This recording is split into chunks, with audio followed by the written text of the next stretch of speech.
Vamos a dar inicio, sean todas y todos bienvenidos. Les damos la más cordial de las bienvenidas a esta conferencia magistral que se celebra en el marco del sexto Congreso Nacional y primero Internacional de Estudiantes de Comercio Exterior, cuyo tema es Incertidumbre Global y Retos Estructurales para el Comercio en la Agenda 2020. Agradecemos a nuestras autoridades universitarias la apertura para celebrar este tipo de actividades que fortalecen la labor de investigación y de construcción del conocimiento. En particular, agradecemos al maestro Adolfo Pontigo Loyola, rector de nuestra universidad, al doctor Jesús Ibarra Zamudio, director del Instituto de Ciencias Económico-Administrativas. Como un gesto de cortesía, les solicito a los presentes podamos encender un momento nuestra cámara para tomar las evidencias correspondientes, mantener silenciado nuestro micrófono. Cualquier pregunta que quieran realizar está en el chat de esta sesión y su servidor las irá compilando y haciendo llegar a nuestro ponente. Sin duda, las empresas transnacionales deben ser parte del análisis de los que están en este campo del conocimiento, del comercio exterior, porque son actores prioritarios en este modelo de producción capitalista. Sin duda, la relación entre las empresas transnacionales y los estados nacionales es un binomio que encabeza el liderazgo hegemónico mundial. Los gobiernos allanan el camino para que las compañías faciliten su actuar mediante leyes hechas a modo, incluso sin importar que se atente contra el medio ambiente o los derechos de las personas. Los esquemas de corrupción en los que han incurrido las corporaciones para sobornar a funcionarios públicos es una muestra de este proceso de construcción de hegemonía en diversos países. Obredech es un ejemplo claro. Con este comentario, me permito presentarles a nuestro invitado, el doctor Raúl Ornelas Bernal, quien nos trae la ponencia El poder del mercado de las grandes empresas transnacionales. El doctor Ornelas es investigador titular C, tiempo completo, definitivo, adscrito al Observatorio Latinoamericano de Geopolítica del Instituto de Investigaciones Económicas de la UNAM. Es licenciado y maestro en Economía por la Facultad de Economía de la UNAM y es doctor en Ciencias Económicas y de Gestión por la Universidad de París 10 y también ha impartido cursos en la Facultad de Economía y es profesor y tutor en el posgrado de Estudios Latinoamericanos de la UNAM. También es tutor de los posgrados de Economía, Contaduría y Administración. Sus principales líneas de investigación son empresas transnacionales, economía internacional, economía industrial, comportamiento del capital extranjero, ejercicio del poder, hegemonía y relaciones entre empresas y sociedad. Solamente voy a mencionar algunas de sus publicaciones recientes. Tiene una obra muy vasta, muy amplia. En el 2019 coordinó el libro colectivo Estrategias para empeorarlo todo, corporaciones, dislocación sistémica y destrucción del ambiente. En 2018 tiene un libro también coordinado por él que se llama La geopolítica de las corporaciones transnacionales, espacios de la dominación, debate sobre la espacialización de las relaciones de poder, que fue publicado también en México. En 2018 nos señala un título, La competencia entre Estados Unidos y China por el liderazgo mundial, un panorama desde las inversiones extranjeras. Son algunos de los textos que destacan en los últimos años del doctor Raúl Ornelas. Sin más preámbulo, cedo el uso de la voz al doctor Ornelas. Cualquier pregunta que ustedes tengan, favor de escribirla en el chat y su servidor irá haciendo la compilación para que al terminar la presentación del doctor puedas dar respuesta a las mismas. Muchas gracias. Adelante, doctor. Muchas gracias, Mario. Quisiera agradecer realmente muy encarecidamente a Mario Cruz. Antes de llamarte doctor, te voy a llamar Mario porque somos colegas y somos amigos. Te agradezco mucho que me prestes este lugar para hablar con todos y todas. Es un verdadero gusto estar en esta situación tan difícil que estamos viviendo y poder estar, sin embargo, conectados y conectadas a través de estas tecnologías. Sé que es difícil, procuraré que la presentación sea fluida y les pido que si hay alguna duda, alguna cuestión que quieran comentar, pues se sientan en la libertad también de manifestarla. Quisiera, antes de poner mi presentación, hablarles de la importancia que tienen las empresas o corporaciones transnacionales. Ahora hemos adoptado en nuestro laboratorio de estudios sobre empresas transnacionales la idea de que estamos hablando ya de verdaderas corporaciones, un poco regresando a la idea de un grupo de poder más que una empresa propiamente, que es lo que estudiamos en economía, una corporación, algo que va mucho más allá de lo económico y que está teniendo un papel fundamental en nuestras sociedades.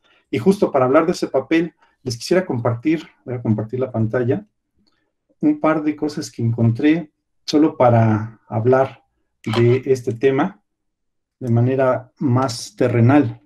Fíjense ustedes, estas dos cuestiones que pueden ver en la prensa de hoy. En primer lugar, estamos viendo la agencia de noticias alemana, la Deutsche Welle, que sacó un reportaje, son 45 minutos, teniendo como teatro, como escenario Suiza, y se preguntan si acumular beneficios o salvar vidas. Y esto da una discusión acerca de cómo, a propósito de un tratamiento para el cáncer, que allá en Suiza ya lo tienen, cuesta algo así como $750,000, pequeñas pastillas que tienes que tomar diario de $750, en fin, una barbaridad en cuanto al lucro de la farmacéutica, en este caso Novartis, allá en Suiza, y como este aspecto podríamos encontrar en prácticamente todo lo que hacemos, si miramos la ropa que usamos, lo que comemos, casi en todos los actos, no se diga quienes tenemos auto y manejamos un auto, en todos los actos de nuestra vida, las grandes corporaciones transnacionales están presentes. Y quise traer otro, fíjense ustedes, esta es la versión del New York Times para aquellos que les gusta el fútbol. No es que yo sea especialmente aficionado. Este jugador a mí me llamó mucho la atención porque es de origen turco y no sé si usted sabe, todo el mundo sabe que en Alemania el clivaje, la rivalidad o pues sí, la situación difícil que viven los turcos con los alemanes es muy fuerte. Y este señor Mesut Özil logró llegar a la selección nacional y ser, pues, justo un héroe nacional llevando a su equipo al campeonato mundial. Y el artículo, como ven ustedes, me gustó mucho la imagen que puso el New York Times, que tiene mucho ingenio para presentar estas noticias. Está él tomándose la nariz y segundos después desaparece.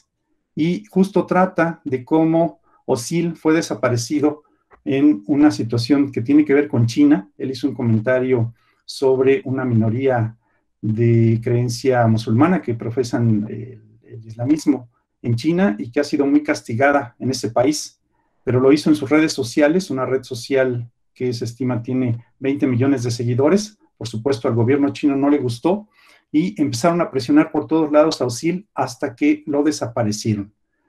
Si hablamos de la salud, si hablamos del fútbol, y repito, todos los actos de nuestra vida, pues están marcados en esta acción de las grandes corporaciones transnacionales. Y entro en materia, me gustó mucho el tema que propusieron para este encuentro, el poder del mercado de las grandes empresas transnacionales, porque justamente el poder de mercado ha sido uno de los temas que se ha ido olvidando a lo largo de los años, digamos que inicios del siglo XX y hasta mediados, por ahí de los años 60, era el gran tema.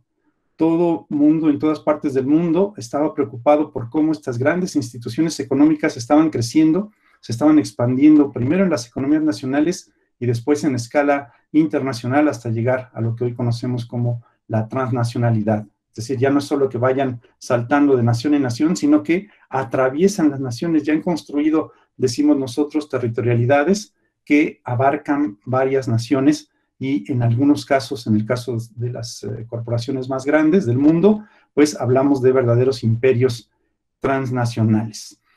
Sin embargo, esta idea del poder de mercado se fue perdiendo en favor de otra idea, la eficiencia de mercado, con el surgimiento de la economía institucional, con el surgimiento de la idea de la internalización de costos, este paradigma que seguramente ustedes estudian en sus clases de comercio internacional, que se conoce como el paradigma de la internalización de costos, nos habla de que la acción de las corporaciones es producto de un error del mercado y la corporación o la firma, la empresa en cualquier escala, viene a solucionar ese error, viene a ofrecer una solución más eficiente y eso es lo que da legitimidad a que ganen la cantidad de dinero que ganan estas grandes corporaciones. De eso trata el reportaje de la Deutsche Welle. Si lo pueden ver, realmente se los recomiendo porque explica de manera muy gráfica esto, como una pastilla que producirla vale $2, resulta que la venden en 750 y los empresarios, los encargados de dar la cara por la empresa,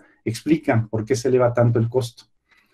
Estamos en ese debate. Entonces, me parece que hoy día, frente a lo que estamos viviendo, recuperar la idea del poder del mercado es algo muy importante para entender con quiénes van a lidiar, sea que trabajen con ellos, sea que trabajen dentro de esas corporaciones, van a tener que vérselas con un gran poder, diría yo, uno de los dos grandes poderes del capitalismo contemporáneo, las corporaciones transnacionales.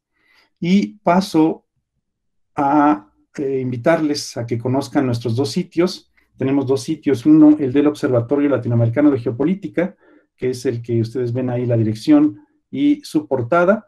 Este es un sitio que presenta sobre todo las investigaciones que realizamos. Ahí está el anuncio del libro que nos platicaba Mario durante la presentación y van a ver muchas investigaciones, sobre todo en términos de los ejes que están marcados en el encabezado de la publicación.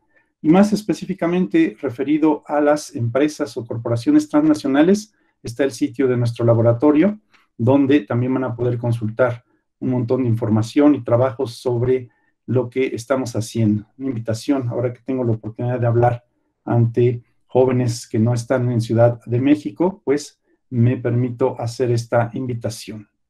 Y entro a la presentación que voy a dividir en dos partes. En la primera voy a hablar en términos más generales sobre cómo estamos analizando esto que Mario nos ha dado como contexto. Nosotros decimos cómo analizar el poder en escala mundial. Y en un segundo momento, a partir justo de lo que hemos formulado como idea del poder de mercado de las grandes corporaciones, les voy a presentar un ejercicio que hemos hecho para analizar la competencia entre las grandes corporaciones, algo que me parece se podría replicar en casos y en escalas, en casos de corporaciones en lo individual o bien en escalas regionales, en escala del país. De hecho, estamos preparando un trabajo muy similar al que voy a presentar, pero para México, el que ahora presento es en escala internacional. Entonces, son dos partes de la exposición y me voy a ceñir, espero, al tiempo. Tengo aquí mi reloj al lado para ver cuánto llevo de exposición y dejarles un tiempito para que puedan también ustedes plantear sus dudas, sus críticas, sus aportaciones. Si han estado trabajando con los textos que elaboramos en el laboratorio y en el observatorio, esta parte pues les será familiar. Nosotros pensamos que el poder en escala mundial se puede estudiar a partir del concepto de hegemonía, este concepto que para nuestro trabajo tiene una raíz gramsciana, una raíz en Antonio Gramsci, quien en inicios del siglo XX formuló la idea del poder como centauro, la idea de que el poder no solo es dominación, sino que también es consenso, no es solo el hecho de controlar la economía, sino también el hecho de construir una visión de mundo. Y en el caso del capitalismo mundial, pues lo que esta concepción nos marca es que al menos hay tres grandes dimensiones en las que debemos fijarnos para ver cómo se está estructurando el poder en escala mundial. La dimensión político-militar, que es la que estudian todos los internacionalistas, la dimensión cultural y la dimensión económica. Tenemos un libro sobre el cual realmente nos ha resultado muy útil. Me gustaría en otro momento quizá hablar de él en extenso, que se llama Producción Estratégica y Economía Mundial. Es el libro que fue hecho en 1995. Ha conservado, por lo menos en términos metodológicos, su vigencia, y lo que planteábamos ahí es que las dos dimensiones político-militar y cultural eran bastante estudiadas y se necesitaba estudiar de otra manera la dimensión económica. Fue lo que hicimos en ese libro. De esa investigación, que podríamos decir ya ahora a tantos años de distancia, esta investigación seminal, desprendimos los dos planteamientos que ven ustedes en la transparencia. El primero, la existencia de un sujeto hegemónico. Es decir, a diferencia de lo que aprendemos en la economía convencional, la economía, el mercado mundial, el capitalismo, nuestras sociedades, no son una organización de la eficiencia, no son una organización neutra, sino que están marcadas profundamente por las relaciones de poder. Y estas relaciones de poder van a tomar cuerpo, van a tomar forma más profundamente en las coaliciones que se forman entre los estados y las corporaciones para controlar las bases de reproducción del sistema.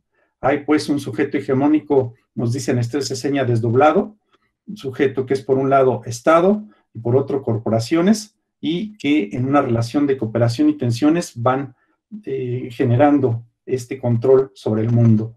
En los ejemplos que les puse en el inicio, si ustedes leen los reportajes, van a identificar ambas partes, la gran corporación y el Estado, que está siempre ahí de algún modo apoyando las iniciativas de las corporaciones. Y finalmente, ya entrando más en nuestro tema, el papel de la corporación, que es diferente del papel de los estados, tiene que ver con cómo se expanden las relaciones capitalistas prácticamente a todo el planeta, y por otro lado, lo que nos parece lo más importante, cómo las corporaciones logran estar cambiando en permanencia la organización productiva de nuestras sociedades.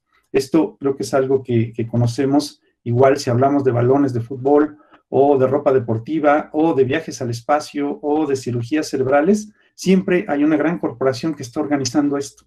En la historia de Novartis que les planteaba al inicio de la charla, vemos cómo hay un pequeño laboratorio de una universidad que está en el origen de la terapia contra el cáncer, pero es comprado este avance por Novartis y es Novartis el que lo lleva adelante. Hay pues un papel muy, muy importante de las corporaciones en nuestras sociedades.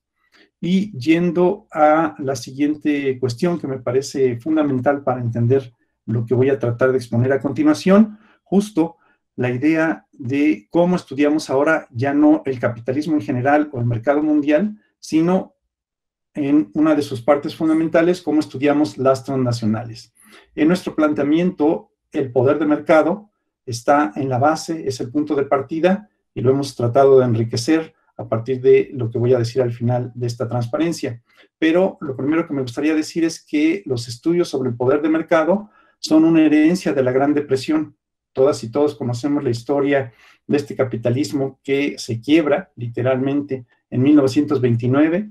Todos y todas hemos visto estas escenas de los empresarios tirándose por las ventanas porque ya no encontraban salida después de haber tenido un ascenso meteórico. También su caída fue libre y el capitalismo, particularmente en Estados Unidos, se dislocó hasta el punto, quizá ese es el único momento en que esa sociedad tan densa, tan profundamente capitalista ha estado en peligro de desaparecer, hasta el punto de tener cuestionamientos de fondo, cuestionamientos de organizaciones, sobre todo sindicales, que estaban planteando necesitamos dejar atrás el capitalismo. Es una historia poco conocida, pero quien quiera conocer más puede buscar la historia de los IWW, los trabajadores industriales del mundo, que hicieron una gran lucha en los años previos a la Gran Depresión y durante la Gran Depresión.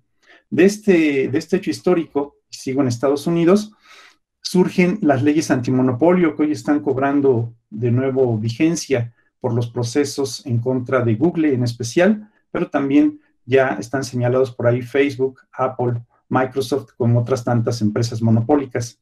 Hay una serie de leyes que surgen en Estados Unidos para plantear que es necesario regular justo el poder de mercado de las empresas. Y este poder de mercado, ¿cómo se entiende? 1, la capacidad de fijar precios. 2, la capacidad de absorber a los competidores, ¿sí? Esa es como la base de la idea de poder de mercado. Dentro de los autores más importantes que estudiaron el poder de mercado, tenemos a Kindleberger y a Stephen Heimer, un canadiense que por cierto murió joven trágicamente en un accidente. Ellos trabajaron la idea de poder de mercado y pusieron el acento en el tamaño de las corporaciones y lo que ya decía hace un momento, cómo son capaces de desarrollar organizaciones muy complejas. Cuando hablamos de expansión, si ustedes estudian comercio, creo que eso lo tendrán muy claro. Cuando hablamos de expansión de las empresas, sabemos que estamos hablando de un tema de organización. No es lo mismo que yo en mi ciudad organice una empresa que va a vender únicamente en los alrededores, a que organice una empresa que va a tener ya ventas regionales, nacionales o incluso internacionales. Eso, aunque en principio pareciera que es lo mismo, implica un cambio de organización muy, muy, muy fuerte. Si a alguien le interesa profundizar en ese tema, yo les recomiendo leer a Alfred Chandler Jr., podría decir un historiador de los negocios, un historiador de las empresas, que hizo trabajos muy importantes al respecto. Sobre esa base, sobre la idea inicial de poder de mercado formulada en los años 60 y 70 del siglo XX, es que nosotros hicimos dos planteamientos. Dijimos, frente a lo que nos plantea la economía convencional, incluyendo en ello a la economía institucional, que nos propone la economía como un reino de la eficiencia, como un reino donde, una instancia donde las empresas van a solucionar los problemas que presentan los mercados. Nosotros proponemos dos ideas. La primera es que las empresas son una organización dedicada a ejercer el poder para obtener ganancias, ¿sí? Y aquí ya no estoy hablando solo de las relaciones de las empresas con los trabajadores, sino fundamentalmente la relación de las empresas entre ellas, la competencia empresarial y también la relación de las empresas con las autoridades de todos los niveles.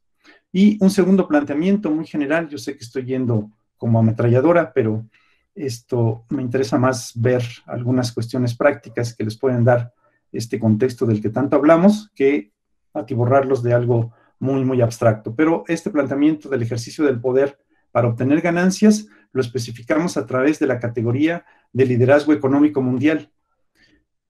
Hay, igual que en el caso de la hegemonía, un resultado de la competencia entre las empresas, y es que se forman en cada actividad liderazgos de escala mundial. Y estos liderazgos corresponden a tres tipos de relaciones. La primera es la capacidad de monopolización. Ahí retomamos totalmente el tema del enfoque de poder de mercado. Mientras más grande es mi empresa, más es capaz de fijar los precios del mercado, y mientras más grande es mi empresa, también es más fácil que se coma a los competidores. Y ese es todo el tema que ustedes van a leer en lo que escribió el Congreso de Estados Unidos y también en la demanda que 11 estados de la Unión Americana están presentando contra Google, que pronto, bueno, ya están ahí circulando y que pronto ya se va a empezar a dar las audiencias sobre este tema. El segundo elemento, menos estudiado, pero que para quienes hacemos economía y sobre todo economía industrial es fundamental, es la vanguardia tecnológica. Las empresas no solo por su tamaño triunfan, ¿sí? Hay muchos casos en la historia de los negocios que la empresa que es innovadora no logra disfrutar de los beneficios de su invención, que justamente una organización muy burocrática o la falta de visión de su liderazgo o malas relaciones con las autoridades la llevan al fracaso y son otras empresas las que disfrutan de la innovación. Es necesario que los líderes mundiales también tengan la capacidad de desarrollar y aprovechar la vanguardia tecnológica, las tecnologías de vanguardia en su campo. Piensen ustedes, hoy en día, dos tecnologías que nos tienen con la cabeza en las nubes, literalmente, la exploración del espacio exterior. Ya nos amanecemos con la noticia de que encontraron agua en la Luna, y seguramente que la Luna está temblando porque ya ve el ansia capitalista viajando hacia allá, pero como esa hay un montón de descubrimientos, como ese hay un montón de descubrimientos en los últimos años que están pues estimulando la exploración del espacio exterior. Y otra tecnología de vanguardia que también se habla mucho es el clonaje humano. Recordarán ustedes que durante los años 80 y 90 del siglo pasado ya se lograron clonar diferentes organismos, incluso organismos muy complejos como la famosísima oveja Dolly. Hay también clonación de cerdos, ahora se está trabajando con células madres, pero hasta donde se sabe, fuera de las teorías de la conspiración, aún no es posible clonar un ser humano entero y funcional, porque probablemente se podría clonar, pero hasta ahora las experiencias con animales pues han dado muy malos resultados y aún, por lo menos en términos oficiales y lo que se conoce en revistas científicas, no hay un ser humano que se pueda decir es producto del clonaje. Es ese tipo de tecnologías de las que hablamos cuando hablamos de la vanguardia tecnológica, no las tecnologías que están revolucionando hoy día, que ya vemos, por ejemplo, ahorita con el surgimiento de Zoom o de Google Meet, porque eso es una tecnología que ya existía, que simplemente se potencia, sino estas tecnologías que van a estar en los mercados dentro de 10, 15 años. Ese es el tipo de desarrollo tecnológico que deben controlar los líderes mundiales. Y finalmente, las relaciones con los estados. En esto, como decíamos, hablamos de cooperación, sí, pero también de tensiones. Hay en todo este fenómeno del comercio y la inversión internacional una relación donde las empresas y los estados a veces se ponen de acuerdo y otra en otras relaciones en las que no es posible la cooperación y ambos actores se enfrentan. Piensen ustedes ahorita todo lo que Trump ha hecho para detener a la gran empresa tecnológica de China, Huawei, y toda la disputa en torno a las nuevas redes telemáticas del 5G, el nuevo paradigma de la comunicación, pues sobre todo por teléfonos celulares. Aquí voy llegando a la mitad de mi presentación y les quiero mostrar algunas cuestiones para que nos demos cuenta de qué estamos hablando. Un primer tema que a mí me gustaría plantear para dejar clara la importancia de las corporaciones transnacionales es que en la escuela, en la academia y muchas veces entre los gobernantes y los organismos multilaterales nos siguen hablando en términos de economías nacionales y nos dicen que los líderes mundiales son aquellos que tienen el más alto Producto Interno Bruto o el mayor producto per cápita, el producto por cabeza. Y en esta transparencia, solo para ilustrar, les muestro esa jerarquía. Ustedes ven en 3 años cuáles son los países que tienen, las economías nacionales que tienen la mayor producción. Estados Unidos todavía explica 24.4% del PIB mundial en el año 2019 y estas 6 economías juntas en este mismo año explican el 57.6%. Así construiríamos la jerarquía. Para el año 2019 diríamos la economía más grande del mundo es Estados Unidos y le siguen China, Japón, Alemania, Francia, Reino Unido. Estudiando las corporaciones transnacionales, lo que decimos es hay que cambiar este paradigma de análisis porque estamos dejando de lado el principal fenómeno que observamos en la economía contemporánea. Esta es la misma información, es una gráfica de cómo va creciendo el producto y vean ustedes la competencia en estos términos, pues se da únicamente entre Estados Unidos, que es la línea verde, y China, que es la línea azul. La distancia se va cerrando y se pronostica que en 10 o 15 años el producto de China rebase al de Estados Unidos. Y decía yo, esto hay que cambiarlo porque si no, perdemos de vista lo que es más importante en la economía mundial contemporánea, que es el hecho de que las empresas se internacionalicen. Por eso es importante la corporación transnacional, por esta expansión de las relaciones capitalistas hacia otros contextos nacionales. Este segundo cuadro intenta medir justo esta importancia. Ahora no tenemos mucho tiempo, pero vean ustedes, tenemos 3 tipos de indicadores.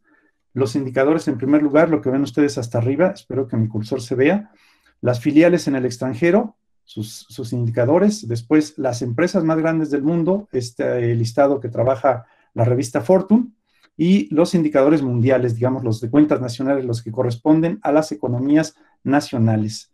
Me voy a detener únicamente al final del cuadro para mostrarles cómo entre 1996 y 2019, todos estos indicadores comparando corporaciones y economías nacionales, todos van al alza.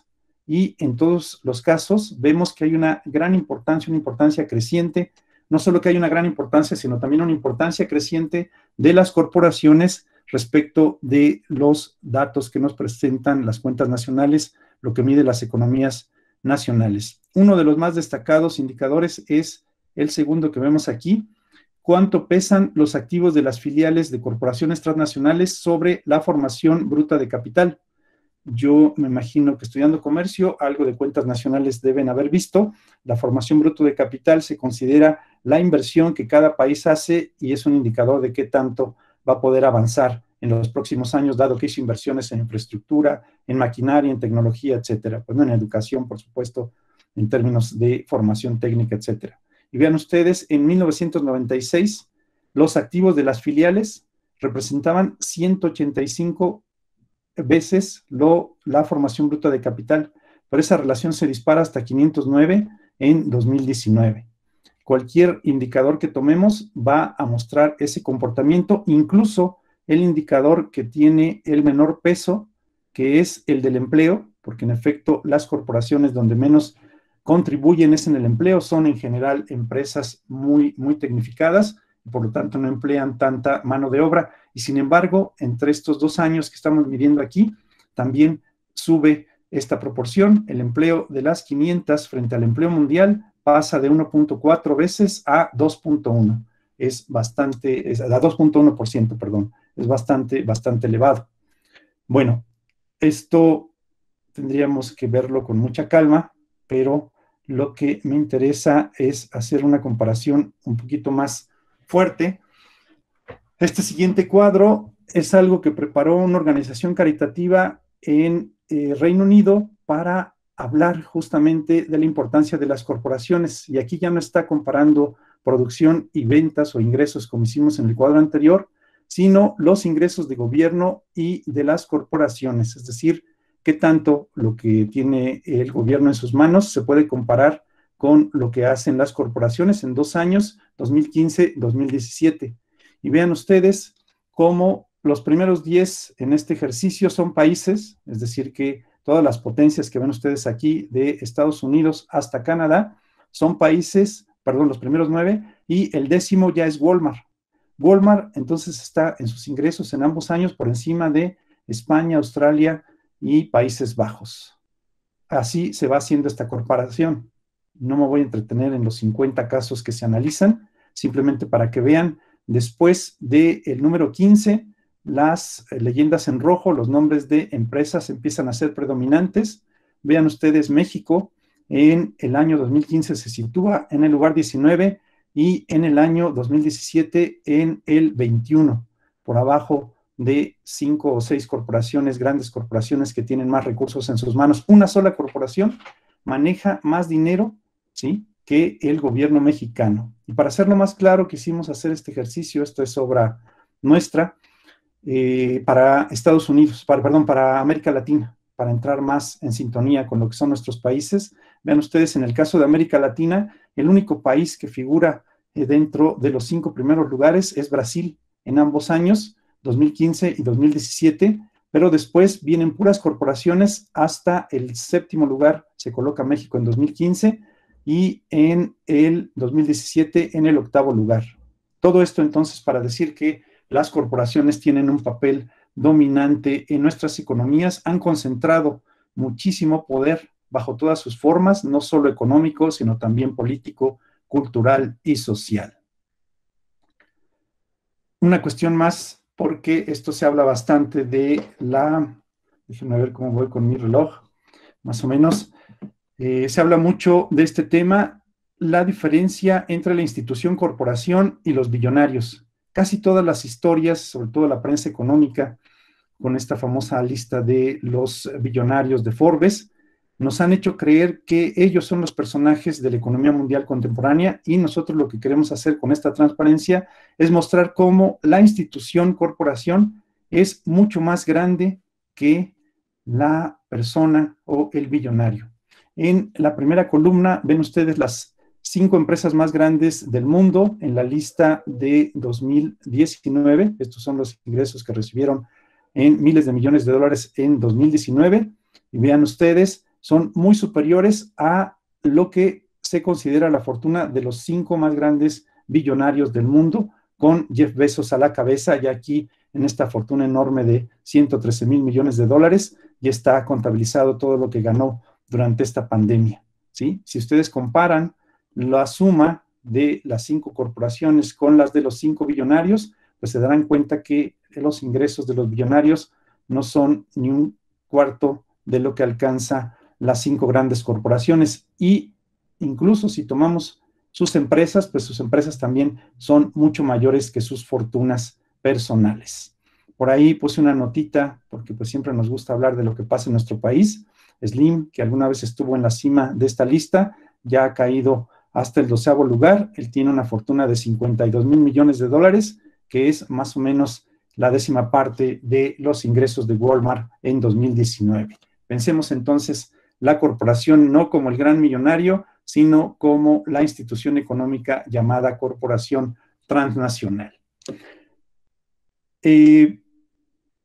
Bueno, esa es la parte sustancial de mi presentación, es lo que me gustaría que quedara como mensaje principal, y en los minutos que me quedan, antes de alcanzar los 45 o por ahí, quizá me tome un poquito más, les quiero presentar este ejercicio que hemos hecho a partir de los datos de la revista Fortune, de las 500 empresas más grandes del mundo. Cada año Fortune presenta una lista que, según los cuestionarios que le envían, detalla los ingresos, los activos, las ganancias, el empleo, algunos otros datos sobre el comportamiento de las empresas más grandes del mundo. Con esa información, nosotros trazamos este panorama de la competencia por el liderazgo económico mundial. Ya había notado yo el primer rasgo, cómo las corporaciones son cada vez más importantes en la economía mundial, es decir, son los principales actores del proceso económico contemporáneo. Y después, en cuanto a la competencia, los rasgos que vemos, en primer lugar, que contrariamente a lo que tanto se dice de que la economía de Estados Unidos va en declive, probablemente considerada en términos nacionales lo sea, pero eso se explica porque gran parte de su producción se realiza fuera de Estados Unidos. Si nosotros vemos la competencia entre las empresas, entre las corporaciones, resulta que las más fuertes, las que mejor se portan, son las empresas con sede en Estados Unidos. En segundo lugar, una gran tendencia, una tendencia gruesa de este panorama, tiene que ver con el ascenso de las corporaciones con sede en China y la recuperación de las japonesas. Si nosotros observamos los datos que pueden ser consultados en nuestro sitio, veremos que para el año 1994, donde inició este ejercicio, tenemos los datos, digamos, desde 1994, las corporaciones japonesas eran las más importantes del mundo. Y desde esa fecha hasta por ahí del 2010, estuvieron más o menos cayendo en picada de ser las más importantes, por ejemplo, en comercio o en banca, cayeron a lugares segundos o terceros y apenas en los últimos años se están recuperando. Pero lo más destacado de esta distribución, de esta competencia, es el ascenso de las corporaciones chinas, que ya en los últimos años se colocan entre las más importantes, pisándole los talones a Estados Unidos. Las corporaciones europeas tienen un comportamiento, podríamos decir, estable para ser amables, o podríamos decir de estancamiento para ser un poco más realistas. Y ya hablando de actividades, aquí tomamos las actividades que tienen mayor peso en esta muestra de Fortune y vemos que Estados Unidos domina en comercio, las empresas que tienen su sede en Estados Unidos dominan en comercio, en el sector financiero y en petróleo y minería. Las empresas japonesas y alemanas dominan en la industria automotriz y las corporaciones chinas en servicios públicos. No tengo tiempo de contarles toda la historia que está en estos cuadros tan densos, quizá podemos saltarlos porque son realmente muchos números, no viene al caso ahorita ya con esto que describí, pero me gustaría mostrar estas dos medidas de liderazgo económico mundial. Esta es considerando todas las actividades juntas de la muestra de Fortune. Aquí no hacemos distinción entre automotriz, finanza, petróleo, todas las actividades juntas y vemos quiénes están en qué posición. Entonces vean ustedes arriba en la primera posición, en los 4 indicadores que utilizamos, ingresos, ganancias, activos y empleo, están empresas estadounidenses. La letra que ven ustedes entre paréntesis significa cuál es su tendencia, en este caso en ingresos, ganancias y empleo, la tendencia de las empresas con sede en Estados Unidos es descendente y solo en activos es ascendente, lo cual significa que están comprando muchos activos estas empresas. Después, en los demás lugares, pues se van alternando los grupos de corporaciones. Se establece, pues, a partir de una medida general que todavía en 2016-2018 las corporaciones estadounidenses están dominando el mercado mundial tomado como un conjunto. Sabemos, quienes hacemos economía industrial, que esto pues es una medida relativamente engañosa porque un promedio puede esconder una situación que ya no se cumple en la realidad, en la competencia directa. Sabemos que una empresa de informática no compite con una empresa automotriz, o una empresa de petróleo no compite con una empresa de servicios públicos, al menos no directamente. De modo que pensamos, como ya había hecho yo el ejercicio, que es importante desglosar esta muestra en las principales actividades que les presento aquí. Y me gustaría detenerme en las que considero desde el punto de vista cualitativo las más importantes: banca y finanzas. Vean ustedes, esa es la jerarquía que encontramos a partir de los datos de las empresas más importantes del mundo. En primer lugar están las corporaciones con sede en Estados Unidos, en segundo las chinas, en tercero las inglesas, después las francesas, después las japonesas y en el sexto lugar las alemanas. Importante que a pesar del ascenso chino, las corporaciones estadounidenses retienen el liderazgo de esta actividad banca y finanzas, que es completamente estratégica. Es la actividad que permite que los capitales y, por supuesto, también el comercio se realice. Y la segunda, lo que es la sangre del capitalismo, lo que lo mueve, el petróleo y la minería, de nueva cuenta son las corporaciones estadounidenses las que están ahí en primer lugar, seguidas también por las chinas y las anglo-holandesas. Esto tiene que ver con que Shell es de propiedad anglo-holandesa. Son los tres primeros lugares, los principales competidores del mercado petrolero. Finalmente, llegando al término de este ejercicio de medición del liderazgo económico mundial, con datos un poquito más actuales, datos de 2018, nos dedicamos ya únicamente a la competencia entre China y Estados Unidos, y aquí lo que nos habla es que en los últimos años, en los años más recientes, las corporaciones con sede en China ya están casi en términos de igualdad en casi todas las actividades que estamos estudiando. Vean ustedes el último renglón de cada rubro. Si hablamos de todas las empresas, en términos de número, el porcentaje ya están prácticamente en igualdad de circunstancias. Hay 119 corporaciones chinas y 121 estadounidenses, ya están prácticamente en igualdad de circunstancias. Y los demás indicadores, China supera a las corporaciones chinas superan a las estadounidenses en activos y en empleados, pero ojo, si ustedes revisan las ganancias, casi siempre Estados Unidos va a predominar. Vean ustedes aquí, las ganancias de las corporaciones chinas representan apenas el 57% de las ganancias de las corporaciones con sede en Estados Unidos. Y así vamos desglosando para cada una de las actividades. Entre las cuestiones cualitativas, último dato que les voy a dar, perdón por darles tantos numeritos, pero es la manera en la que nos resulta más operativo argumentar la idea del liderazgo económico mundial, es el de tecnologías de la información. Todos y todas sabemos que el capitalismo contemporáneo hoy día está gobernado, está guiado justo por estas grandes tecnologías, estas grandes infraestructuras de la información, el conocimiento, la conectividad, y aquí, por lo menos en esta muestra, vemos que Estados Unidos tiene un liderazgo bastante sólido. No pasa de 31% la participación de las corporaciones con sede en China, y todavía las corporaciones estadounidenses tienen una ventaja muy amplia frente a las chinas. Es de este modo que, trabajando los datos del desempeño económico, podemos hablar de un liderazgo económico mundial.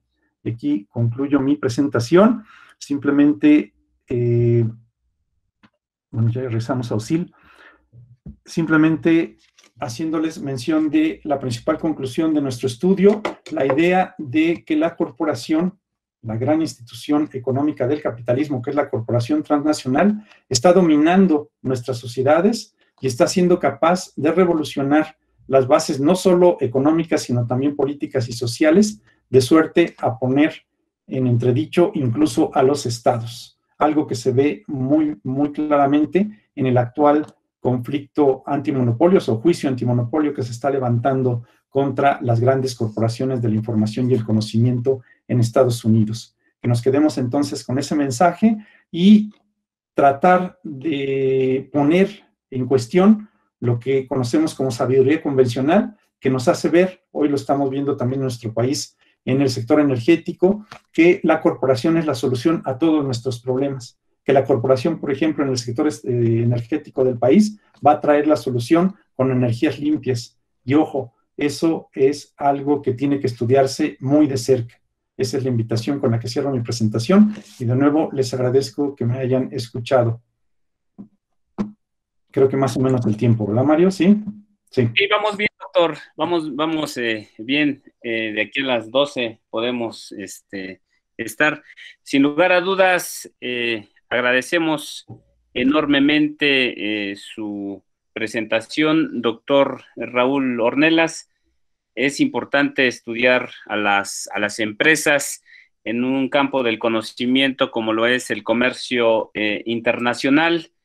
Nos ha ilustrado en términos teóricos a partir de los conceptos de liderazgo económico, permitiéndonos conocer interpretaciones teóricas novedosas que explican el dinamismo, la evolución de estos actores tan importantes y que están en toda nuestra vida cotidiana, puesto que a veces sin darnos cuenta utilizamos productos que llegan a nuestros hogares y que pasaron por todo un proceso de traslado mundial y todo un proceso económico en general, y tiene una serie de implicaciones que los que nos dedicamos al campo académico pues debemos de conocer, y desde luego a quien se dedique en el ámbito profesional seguramente se enfrentará a todos estos elementos que ya el doctor detalladamente señaló a lo largo de su presentación. Destaco en términos generales que el doctor nos ofrece un planteamiento teórico metodológico para analizar a las empresas, y además nos ofrece hallazgos empíricos que nos permite ubicar dónde se encuentra la competencia, no llenarnos de mitos respecto a lo que se ha llamado la posible sucesión hegemónica de los Estados Unidos por otras naciones. Ya el doctor Ornelas nos muestra con los datos estadísticos, con el dato duro, cómo sí existe competencia en estos conglomerados de las empresas, tanto estadounidenses como chinas. Sin embargo, es claro quién está ganando el mercado y quién está ubicándose en los sectores estratégicos, ¿no? Es muy importante para nosotros revisar el detalle para efecto de no asumir mitos que de alguna manera confunden y no muestran realmente dónde se encuentra la competencia y qué características está adquiriendo. Doctor, causó mucha expectativa la conferencia. Hay una serie de preguntas que me gustaría mencionarlas a efecto de que pudieras darnos una contestación general. Jorge Villamil Licona pregunta por qué utilizar transnacional y no multinacional. ¿Cuál es la diferencia o la razón?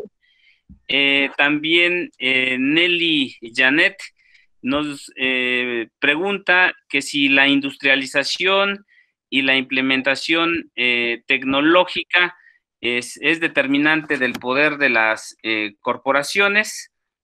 Por su parte, Alishela González Galvez pregunta qué pasaría si los gobiernos no logran regular este crecimiento desmedido de las corporaciones y de los monopolios. Y también hay otra pregunta que está por aquí, que nos señala María Fernanda Serrano Rodríguez. Nos pregunta cómo podría resolver un país como México la encrucijada entre acatar las necesidades de las corporaciones versus las necesidades de la sociedad. Y Naomi Zairet pregunta ¿Cree que algún día las grandes corporaciones de China lograrán superar a las estadounidenses? Y Raquel Laguna Chimal nos dice, ¿qué empresa transnacional mexicana es la más importante y cuál es su poder o su influencia a nivel internacional? Con estas preguntas, cedo nuevamente el uso de la voz al doctor Ornelas. Adelante. Mario, te voy a molestar con la 2 y la última. La 2 y la última es la 1 y la 2. Que si la industrialización de los procesos y la implementación tecnológica determina el poder de las corporaciones. Y la última que le hice sobre qué empresa mexicana destaca y cuál es su capacidad de incidir a nivel global. Perfecto. Preguntas muy interesantes, les agradezco. La primera creo que es algo fundamental. Hicimos una notita ahí, justo en algunos de los trabajos de tesis que yo desarrollé sobre el tema, donde siguiendo a los organismos multilaterales, particularmente un organismo que ha cambiado mucho de nombre, pero que está dentro de la Conferencia sobre el Desarrollo y el Comercio de Naciones Unidas, se discutía la evolución del término. Fíjense ustedes que el término corporación inició como Corporación Internacional, Inversiones Internacionales, y en una paradoja que quizá hoy nos parezca completamente extraña, en aquel tiempo no se hablaba de inversión privada, no se hablaba de IBM o de Exxon o de cualquiera de estas grandes firmas que conocemos, sino se hablaba de gobiernos invirtiendo en otros países y mucha de esa inversión se le conocía como ayuda para el desarrollo. De ahí se pasa al primer término ya más de corporación o empresa multinacional y se refiere fundamentalmente a una empresa que por razones de comercio, eso tiene que ver mucho con su tema, instala una oficina, una representación en otro país. Ahí la idea es que lo que le interesa a la corporación que se instala en el extranjero es el mercado en el que está operando. Después, ya los años 70, 80, sobre todo los 90 del siglo pasado, se da un fenómeno de generalización de este tipo de implantaciones y se empieza a ver que las corporaciones ya no tienen como motivación únicamente el comercio. Establecerse en otro país ya tiene por lo menos 3 motivaciones principales. La primera sigue siendo el comercio, esta representación comercial, es decir, tengo una instalación de mi empresa para vender mis productos. Yo soy una empresa estadounidense, pues me instalo en México o en Corea o en cualquier otra parte del mundo, pero me sigue interesando el mercado interno de donde me instalo. Hay un segundo motivo que es muy importante ya en los años recientes, el motivo tecnológico. Esto tiene que ver mucho con inversiones en Europa, en países de desarrollo intermedio como Corea, justamente, actualmente como China, donde hay innovadores, están trabajando cuestiones muy innovadoras sobre mi producto, sobre mi mercado, y entonces voy y me instalo allá para tratar también de generar un desarrollo paralelo o para negociar con estos innovadores el que me licencien o incluso en el caso de las empresas más poderosas, comprarles su invento, su invención, su mejora. Y finalmente está también el motivo de la plataforma de mercado, que también es un motivo comercial, pero es distinto. Esto pasaba mucho con China respecto del mercado mexicano, como a China, Estados Unidos le ponía muchas barreras, entonces abrían sucursales o incluso fábricas en México, y México, como tiene tratado de libre comercio con Estados Unidos, podían estas mercancías fluir de México hacia Estados Unidos sin los aranceles que les ponen en el caso de China. De ahí que estos organismos empezaron a hablar de empresas globales o de empresas transnacionales. Ahí ya no es solo un motivo de mercado estrictamente, sino que puede haber toda una serie de factores y sobre todo la idea es que la corporación atraviesa los mercados, de ahí que usamos transnacional. En términos más laxos, después de dar toda esta explicación que espero haya sido clara, en términos laxos podríamos decir que las dos, multinacional y transnacional, comparten el rasgo fundamental que las define, es decir, invertir en el extranjero. Es ahí realmente la diferencia se establece respecto del comercio. Comerciar es desde México. Yo, desde aquí, exporto mis neumáticos o mis computadoras hacia Estados Unidos. Pasan por la aduana de Estados Unidos y allá las reciben los consumidores, cualquiera que esto sea. En cambio, cuando invierto, yo, como fabricante de neumáticos, instalo una fábrica o una distribuidora en Estados Unidos y allá se ensamblan o se distribuyen mis productos. Son dos maneras de funcionar muy distintas. Y en ese sentido, una empresa multinacional o transnacional pueden ser sinónimos en un sentido laxo. En un sentido estricto, más bien se refiere a este tipo de operaciones más globales o más integrales que definen a la corporación transnacional respecto de la multinacional, cuyas motivaciones son mucho más simples, mucho más inmediatas. Sobre la segunda pregunta, eso es lo que intenté decir totalmente.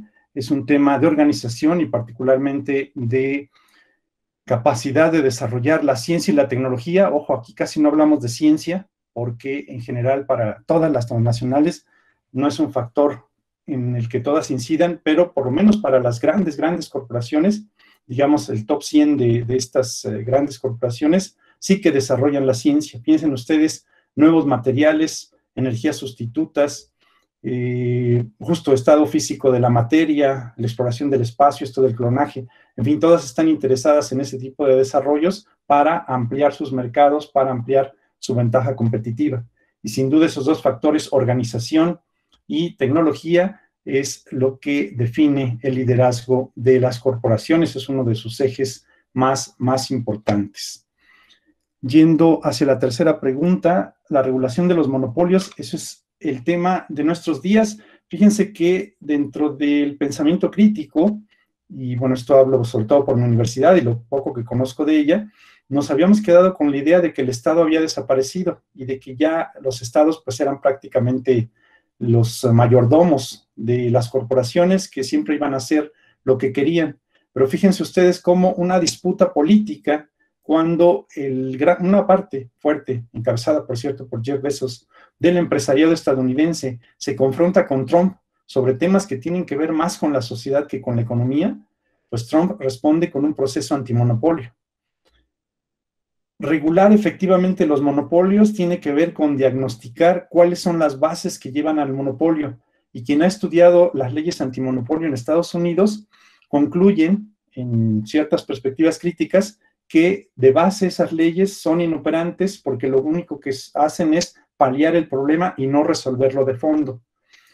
Dicho muy brevemente, pues es un tema enorme, ¿no? En esta discusión de las leyes antimonopolio en Estados Unidos, y eso vale también para nuestras leyes antimonopolio en México, que son mucho más laxas, son mucho más recientes y menos fuertes que en Estados Unidos, y podemos hablar de muchos otros países, incluyendo China.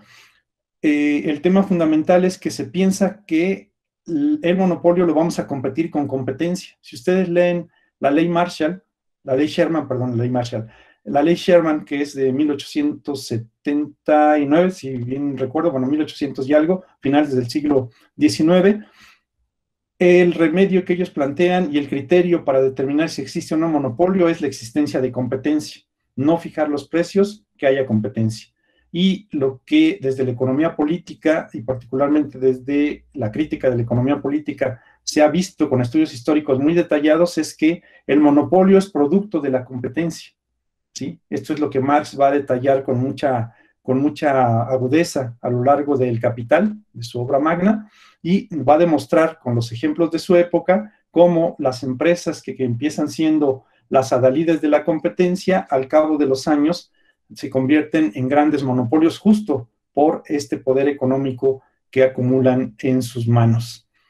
De ahí que sí es posible regular los monopolios, pero hay que pensar cuáles son las bases de ese monopolio. Y eso lo enlazo con la pregunta que tiene que ver con México, ¿sí? Bueno, la que tiene que ver con México tiene dos partes, pero la enlazo con la parte que se habla si México sería capaz de regular los monopolios. Aquí entonces la base es no que las grandes empresas compitan, o no solamente, sino principalmente que garantizar que existan otros actores de suficiente tamaño que les hagan barrera, que les hagan dique, que les hagan competencia. Y esto es algo que en las experiencias de desarrollo, igual después de la crisis del 29, Segunda Guerra Mundial, hasta los años 70, se abandonó, pero se tenía muy claro como un proyecto de desarrollo nacional. Yo no sé si eso siga siendo válido, dicho así tan ampliamente, pero sí, en todo caso, el estímulo a la ciencia y la tecnología local, el estímulo a otras formas de hacer economía y el estímulo, sobre todo, y ese creo que es la base de todo este tema, cómo combatir a los monopolios, de atender a las necesidades básicas de la población. Ningún país, y eso lo sabe cualquier estratega, los militares estadounidenses, franceses, chinos, rusos se los van a decir, ningún país puede defender su soberanía si no es soberano en alimentación. No pensemos en los elementos de la guerra, porque nadie quiere la guerra, creo, mucho menos jóvenes que están entrando a la flor de la edad. No es esa la idea, pero ¿cómo vamos a defender la soberanía de nuestro espacio frente a las grandes potencias si no somos soberanos en la comida, si no somos capaces de alimentarnos con nuestros propios medios? ¿Ello es posible? Por supuesto que es posible, ¿sí? Porque hay muchas necesidades, en este caso del campo, que están desatendidas. Y hay muchas formas de alimentación. Ese es un debate que, para que vean, sí se ha abierto en nuestro país en los últimos años, que si fueran cuestionadas, como lo están siendo, podrían abrir camino a otras formas de alimentación. Quien haya podido escuchar el comentario inicial que teníamos, la plática que teníamos el doctor Mario Cruz y yo, justamente se trata de eso. Cómo, si dejamos de comer los alimentos ultraprocesados, nuestra mirada va a ir hacia los alimentos naturales y hacia ocuparnos de nuestras propias vidas en lugar de vivir el frenesí del capitalismo que nos trae de arriba para abajo sin parar. Entonces, concluyo con la respuesta a una y media pregunta. ¿Es posible regular los monopolios? Sí, pero no se restringe a fomentar la competencia.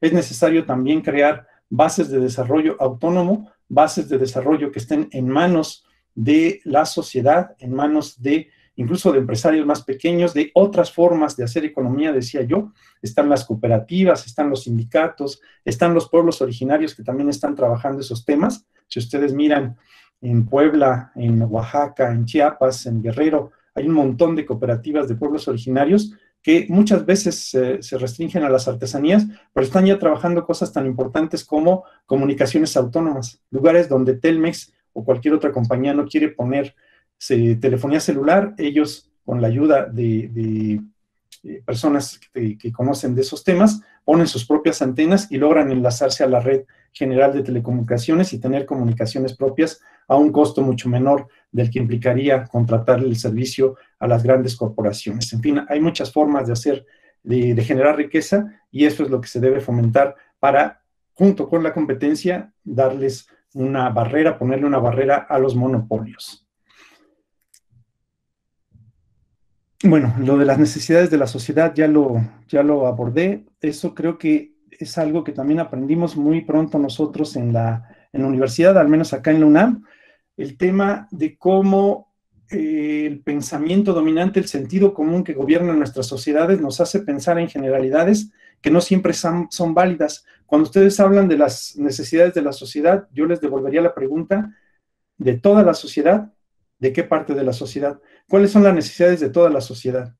Alimentarse, por ejemplo, podríamos decir la comida, el techo, el trabajo. Son necesidades de todos, pero son las mismas. Ustedes piensen, por ejemplo, en los empresarios que hoy se están movilizando contra el gobierno de López Obrador y sus necesidades de alimentación, de vestido, de vivienda, de trabajo son las mismas que, por ejemplo, las de Mario mías como profesores universitarios o las de ustedes como estudiantes universitarios. Ahí creo que hay una cuestión que es preciso cambiar y que justo nuestro país está buscando vías para que ello ocurra. Yo diría las necesidades de la sociedad, las necesidades básicas, las necesidades primero de la gente que mal come en este país, que eso nunca debemos olvidarlo.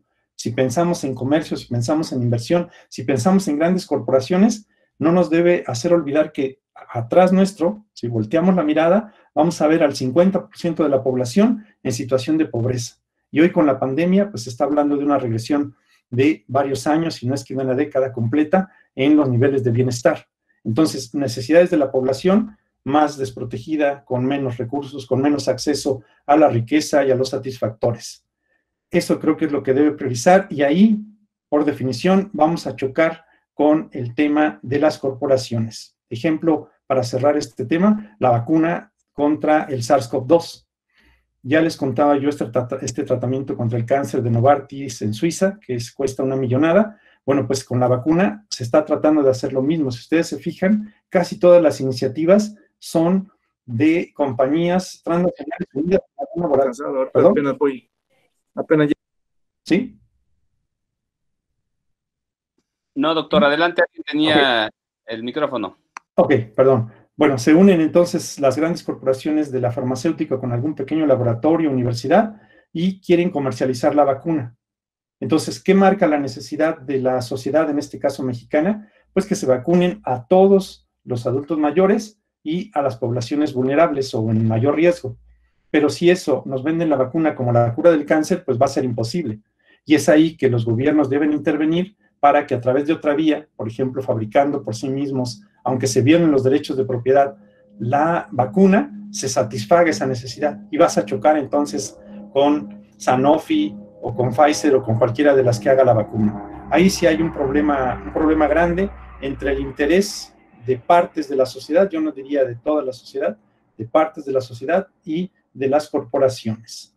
Y finalmente, en un tema que es igualmente apasionante, sobre las principales corporaciones transnacionales de México, en investigaciones económicas de la UNAM, tenemos dos investigadores de hecho, María Teresa Gutiérrez Aces y Jorge Basabe, que se han dedicado a estudiar este tema. Jorge Basabe sacó un libro justo sobre las principales corporaciones transnacionales de México, él les llama multinacionales, por cierto, son 30, si bien recuerdo, es un librito 150, 180 páginas del siglo XXI, donde marca cuáles son las principales, una literatura que, por cierto, van a encontrar resumida en nuestro sitio LED. Pero de ese ejercicio y de lo que hemos estudiado también sobre la economía mexicana, es evidente que después de las dos grandes empresas estatales, una de las cuales Petróleos Mexicanos es transnacional, sigue América Móvil, el imperio telefónico de Carlos Slim, que ya abarca buena parte de América Latina y que le ha permitido diversificar su emporio hasta llegar, por ejemplo, al New York Times. No es un detalle menor que justo un empresario que está dedicado, que tiene el núcleo de sus negocios en las telecomunicaciones, también incida ahora en uno de los principales diarios del planeta. Es el ejemplo, digamos, de cómo a partir de esta asociación o yo me atrevería a decir en este caso, complicidad entre el Estado en la época de Salinas de Gortari y el empresario Carlos Slim, con una ingeniería financiera muy inteligente, muy audaz también en otro sentido, y con muchos beneficios que le garantizó el gobierno, se logró construir a partir de lo que era Telmex, la empresa de comunicaciones del país de propiedad estatal, un imperio de comunicación que, repito, ahora abarca prácticamente todo el continente, de Chile y Argentina hasta Canadá. Las empresas de Carlos Slim en telecomunicaciones tienen presencia y el imperio no deja de expandirse. No tiene la dimensión de Verizon o de AT&T, pero es un actor importante y en el país es un factor de poder fundamental. Todos y todas lo hemos visto al señor Slim actuando, a veces estabilizándole el bote al gobernante, a veces moviéndoselo, pero siempre con una palabra que todo el mundo escucha, que todos y todas escuchamos y que tiene un gran peso. Entonces sí, definitivamente, en el caso de México, las grandes corporaciones, hablemos por ejemplo de Cemex, hablemos de Maseca, hablemos de las cerveceras, han caído ya en propiedad extranjera, pero todavía un par de ellas tienen bastante capital nacional. La minería, por ejemplo, es un rubro que a pesar de estar lleno de transnacionales, está dominado por el capital nacional, el rey del cobre, no lo olvidamos, Germán Larrea. En fin, los medios, no se diga, es otro monopolio de capital nacional. Las grandes corporaciones, entonces, también en México reinan entre las actividades más importantes. Eso creo. Espero haber respondido y si no, pues pregúntenme. Doctor, muchísimas gracias. Tenemos unos minutos todavía, si me lo permites, a hacer dos preguntas. Frida Juárez Montiel pregunta, ¿las empresas transnacionales contribuirán al crecimiento económico de los países que pertenecen al BRICS, Brasil, Rusia, India, China y Sudáfrica? al grado de afirmar lo planteado teóricamente por Jim O'Neill para el año 2050, que es sobre la caída de Estados Unidos. Y la otra pregunta que tu servidor quiere hacerte, doctor, aprovechando la experiencia en investigación que llevas, ¿qué consejo pues, les das a los estudiantes de comercio exterior en términos temáticos y en términos de la experiencia de investigación como un aspecto fundamental de los profesionistas del futuro? Esas serían las preguntas, doctor. Adelante. Bien, pues la primera es, creo que una de las hipótesis que tuvieron auge hasta que se cerró el ciclo de los commodities, es decir, cuando las materias primas, que hablemos de petróleo, la soya, la palma de aceite, por citar en tres continentes distintos que tuvieron mucho auge, ascendieron, se veía que estos países BRICS iban para arriba. Quien tenía petróleo, pues iba para arriba el precio. Acuérdense que el barril llegó a estar a más de $100, lo cual pues es un beneficio gigantesco para estos países que exportan millones y millones de barriles de petróleo todos los años. Lo mismo pasaba con las otras materias primas. De ahí se veía que frente al comportamiento muy modesto del crecimiento en Estados Unidos y en las demás potencias capitalistas, se decía, bueno, si proyectamos estas curvas, la de Estados Unidos creciendo muy lentamente y la de los BRICS creciendo mucho más rápido, en 50 años los BRICS los van a rebasar. Pero, oh sorpresa, justamente el ciclo de las commodities se agota porque no hay mercado para tanto petróleo, no hay mercado para tanta materia prima, y estos gobiernos, creo yo, erróneamente, no diversificaron la producción, no impulsaron una industrialización más amplia, se quedaron con las materias primas en las manos y tuvieron que venderlas a precios bajísimos. Es el ciclo del petróleo que hemos vivido en México, y cómo pasamos en menos de un año de vender el barril a más de 100 a tener que venderlo a 30, y ahora con la pandemia un proceso de deflación que justo no veíamos, por lo menos en América, desde la crisis del 29. No sé si todo el mundo retuvo esa noticia de productores de petróleo que tuvieron que pagar para que se llevaran el petróleo. Es algo que comentábamos, ¿cómo es posible eso? ¿Por qué no se lo quedaron? Y lo que explicábamos justo es que las refinerías en particular, pero todo el sistema de circulación, digamos el almacenamiento, la logística, etcétera, todo en el petróleo está hecho para que no se detenga el ciclo. Está hecho al revés, para que el ciclo sea cada vez más rápido, más rápido, más rápido. Porque la experiencia es que siempre se pide más y más y más petróleo. Entonces el fenómeno común era que te quedases sin existencias y aunque vinieran compradores, tú ya no pudieras surtir esa demanda, pues no, ya no pudieras decir, tomen, aquí hay más petróleo. Ese era como lo común. Ahora, en el fenómeno contrario, la tecnología, la manera en que está organizada la industria no podía responder porque los embarques de petróleo no tenían dónde quedarse. Después de un cierto tiempo en que se cubre la capacidad de almacenamiento, tenía que salir ese petróleo, si no, parar el proceso era mucho más costoso. Entonces, prefirieron pagar para que se llevaran los barriles de petróleo, el petróleo, y no tener que parar su ciclo de producción, lo cual era mucho más caro.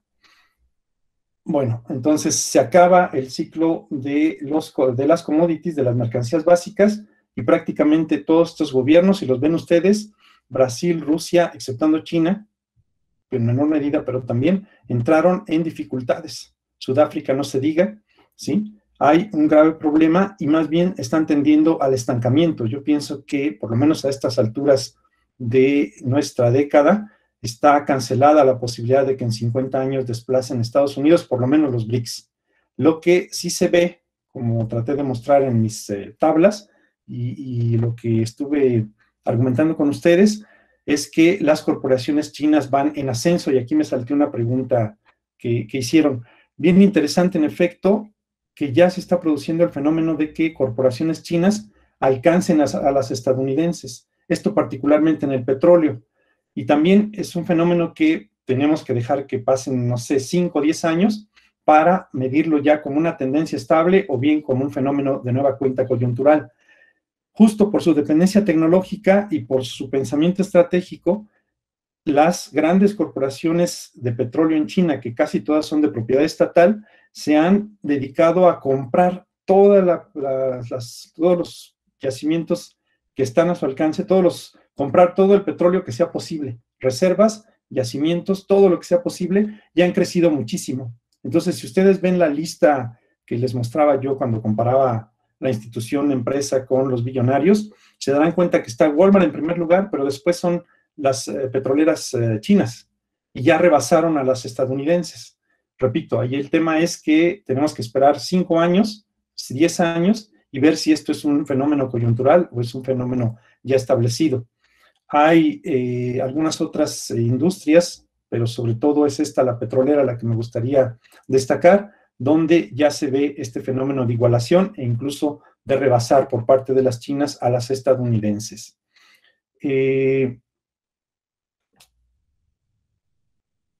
Sí, en ese sentido, los BRICS yo los veo en una gran inestabilidad. O sea, Rusia, el régimen de Rusia se está haciendo cada vez más frágil.